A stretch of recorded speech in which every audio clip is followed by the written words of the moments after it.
வணக்கம் நேயர்களே, நான் உங்கள் மருத்துவர் எஸ்டி வெங்கடேஸ்வரன் பேசுகிறேன். ஆர்ட் ஆஃப் ஈட்டிங் அப்படிங்கிற ப்ரோக்ராமில் நம்ம தொடர்ச்சியாக பார்த்துக்கிட்டே வரோம். அதை நம்ம இப்போ உணவே உயிர் அப்படிங்கிறோம் இல்லையா? அப்போ அதில் ரொம்ப இந்த உணவு அப்படின்னோடனே நம்ம மைண்டுக்கு வருது டயட் அப்படிங்கிறதான் எல்லாருக்குமே வருது. ஆனால் எப்போயாவது ஒரு டாக்டர் டயட் அப்படின்னு சொல்லிட்டாவே நிறையா பேருக்கு ஒரு பயம் வந்துடுது.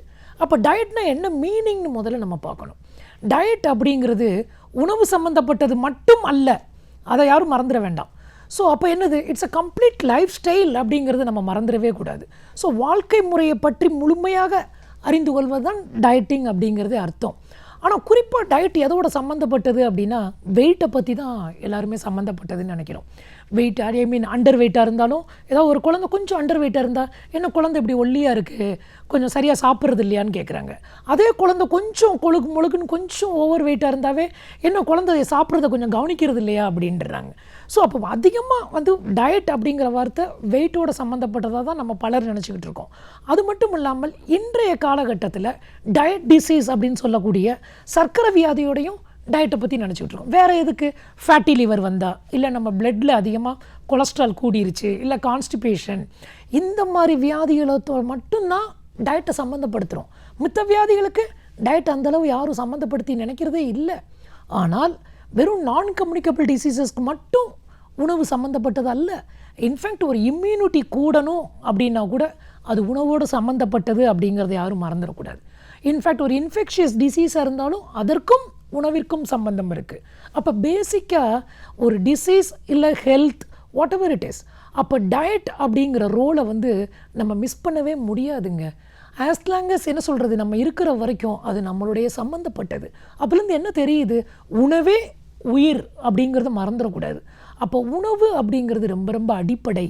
அப்போ இங்கே டயட்டிங் அப்படிங்கிறப்ப நம்மளுடைய வாழ்க்கை முறையவே நம்ம கொஞ்சம் கரெக்டாக வச்சுக்கணும் அப்படிங்கிறது. கரெக்டானா என்னது, இப்போ ஒரு டிராஃபிக்கு என்ன பண்ணுறோம், ரூல்ஸ் அண்ட் ரெகுலேஷன் இருக்குது இல்லையா, அதுபடி கொஞ்சம் ஃபாலோ பண்ணி போனால் நம்மளுடைய ஜேர்னியே ரொம்ப ஹாப்பியாக இருக்குது. அப்போ நம்ம இங்கே வாழ்க்கை முறையையும் அதே மாதிரி கொஞ்சம் நம்ம கேர் பண்ணிக்கணும். அப்போ உணவு அப்படிங்கிறப்ப எங்கே ஹால்ட் பண்ணணும், எங்கே ஹோல்ட் ஆன் பண்ணணும், எங்கே கொஞ்சம் லிபரலாக இருக்கலாம், ஒரு உணவுக்கும் இன்னொரு உணவுக்கும் எவ்வளவு கேப் விடணும் அப்படிங்கிறது ரொம்ப ரொம்ப முக்கியம். எப்படி ஒரு வண்டி பார்க் பண்ணும்போது இன்னொரு வண்டிக்கு நம்ம கேப் விட்டு போகிறோமோ அதே மாதிரி தான் நம்மளுடைய டயட்டுக்கும் ஒரு ஃபுட்டு டயத்துக்கும் இன்னொன்றுக்கும் there should be a gap. அப்போ இதெல்லாம் நீங்கள் மெயின்டைன் பண்ணிங்கன்னா தான் நம்ம ஒரு முழுமையான ஒரு ஆரோக்கியத்தை அடைய முடியும் அப்படின்னு நம்ம பார்க்கலாம். குறிப்பாக வெயிட் அப்படின்னோம். அப்போ என்ன நினைக்கிறாங்க எல்லாருமே, ஓவர் வெயிட் அப்படின்னாவே நீங்கள் டயட்டில் போகணும் அப்படின்னு. இன்ஃபேக்ட் ஓவர் வெயிட்டாக இருந்தால் என்னங்க தப்பு, ஒரு தப்பும் இல்லைங்க. கொஞ்சம் அதிகமாக இருந்தால் தான் என்ன, ஓவர் வெயிட்டாக இருக்கலாம், ஒபீஸாக தான் இருக்கக்கூடாது. அப்போ ஓவர் வெயிட்னா என்ன, ஒபீஸானா என்ன அப்படிங்கிறது நம்ம தெரிஞ்சிருக்கணும். ஓவர் வெயிட் அப்படிங்கிறது நம்மளுடைய ஐடியல் வெயிட்டை காட்டிலும் ஈவன் ஒரு 8 கிலோ 9 கிலோ அதிகமாக இருந்தால் கூட அவங்கள ஒபீஸ்ன்னு நம்ம சொல்லவே கூடாது, அது ஒரு நோயாக கருதக்கூடாது அப்படிங்கிறாங்க. Just over weight, it's just shows a number, அவ்வளவுதான். அப்போ கொஞ்சம் யாராவது ஓவர் வெயிட்டாக இருப்பாங்க, சில பேர் பார்க்குறது கொஞ்சம் உடல் பருமனாக இருப்பாங்க, ஆனால் அவங்க ரொம்ப எளிதாக தரையில் உட்காருவாங்க, எழுந்திருப்பாங்க. ஒரு கோயிலுக்கு போனால் ஈஸியாக நமஸ்காரம் பண்ணி அவங்களால ஈஸியாக எழுந்திருக்க முடியும். ஆனால் சில பேர் ஸ்லிம் அண்ட் ட்ரிம்மாக இருப்பாங்க. ஸ்லிம் அண்ட் ட்ரிம்மாக இருந்தால் மட்டும் போதாதுங்க, ஃப்ளெக்சிபிலிட்டி இருக்கணும். ஈஸியாக தரையில் உட்காந்து எழுந்திருக்கக்கூடிய தன்மை நம்மளுக்கு இருக்கணும்.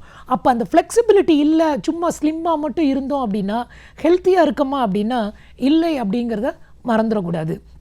அப்போ இதை எப்படி தெரிஞ்சுக்கலாம் அப்படின்னா, ஒருத்தவங்களுடைய சராசரி உயரம் எவ்வளவு இருக்கணும் அப்படின்னா, ஒரு உயரம் ஒரு 150 சென்டிமீட்டர்னு வச்சுக்கிடுவோம். நம்ம ஹைட்டு உங்களுக்கு தெரியும் அப்படின்னா அந்த ஹைட் இன் சென்டிமீட்டர் -100.